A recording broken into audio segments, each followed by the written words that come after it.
Hello, in this short video we want to demonstrate how the ALB report looks in the SAP GUI and how it behaves when the same report or the transaction code is configured in Fiori Launchpad tile.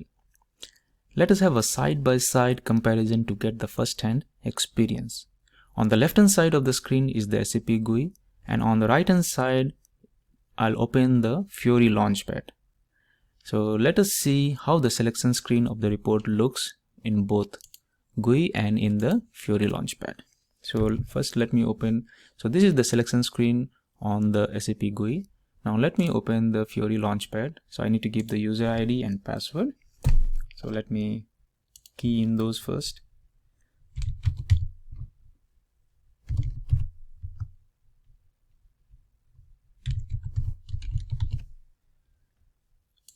So now we are logging into our Fiori Launchpad.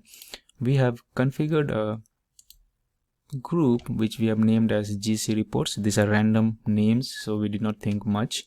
Now if I open this tile is for this report, so which we have already configured.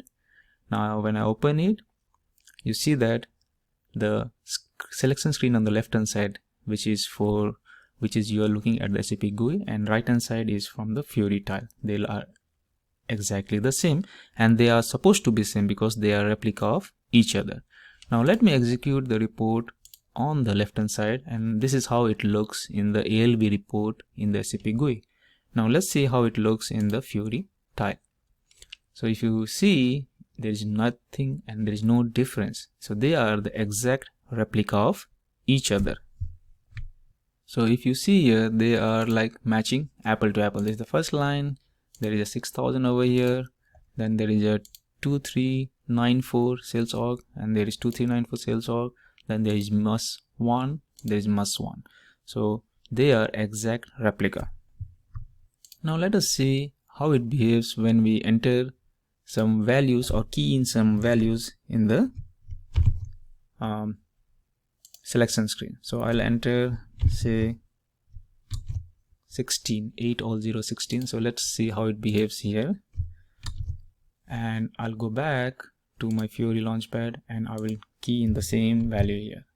So let me hit execute in the left hand side and let me hit execute in the Fiori Launchpad.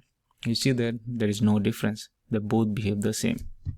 Now let us quickly check whether these filters on the ALB report and the Fiori work or behave the same way or not. So for that, what I'll do, I'll remove any key input keys and execute it.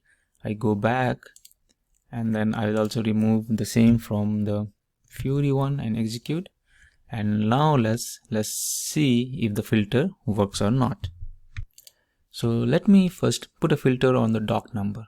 Alright, so what I'll do, I'll go to the filter, I'll carry this doc number to this, and then I'll define the filter. So let me give some random number, say 00, I'll give 8 1 2 3 4 5 14. Alright, let's give this, I'll copy this so that I can use in the Fiori. So I copied it, filtered it correctly.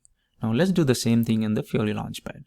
So I go here, I click on the filter, now I go to doc number, I go here, I define the values, I'll key in whatever I gave on the left hand side, and then I hit OK, and here you go. So the menu option, that is the filter, also behaves the same in the Fiori Launchpad. If you have any customers who want to move their reports to Fiori, they can do it. To be honest, the tiles which we opened in the Fiori Launchpad are not real Fiori apps. There are 5 guiding principles which an app should obey in order to qualify itself as a genuine Fiori app. They are, it should be role-based, it should be simple, it should be delightful, coherent and responsive.